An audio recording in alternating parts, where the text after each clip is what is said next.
میں سورہ کہف کو عرض کرتا ہوں کیونکہ بہت فضیلت والی سورہ آج ہم نے تلاوت کی ہے۔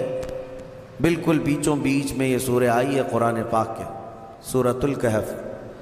اس کی فضیلت یہ ہے کہ نبی پاک صلی اللہ علیہ وسلم نے فرمایا جو اس کو شب جمعہ پڑھے گا، یعنی جمعہ کے دن یا مغرب سے لے کر کے جمعرات کا دن جب ختم ہو جاتا ہے، مغرب سے جمعہ کا دن شروع ہوتا ہے، دوسری مغرب آنے تک جو سورہ کہف کی تلاوت کرے گا، اس کے جہاں تلاوت کر رہا ہے وہاں سے لے کر خانہ کعبہ تک اللہ ایک نور پیدا فرمائے گا۔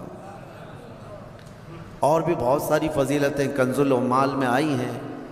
فرمایا کہ جو سورہ کہف پڑھے گا اللہ اسے 3 دن تک ہر طرح کے گناہوں سے بچا لے گا، اور پھر کنٹینیو کرتا رہے۔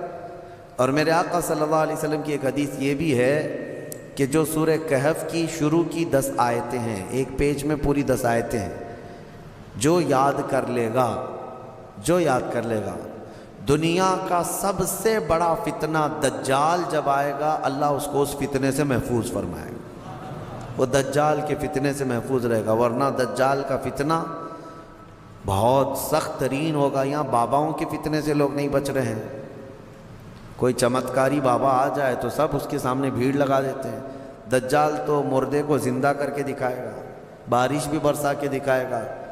ہاں، دجال خالی چٹی نکال کے نہیں دکھائے گا، ہاں وہ گھاس بھی اگا کر دکھائے گا، سبزے بھی نکالے گا، بہت ساری چیزیں ایسے عجوبے کر کے دکھائے گا۔ لیکن بہت لوگ اس کے پیچھے اندھادھند بھاگنے لگ جائیں گے کہ ہمارا خدا ادھر پڑا۔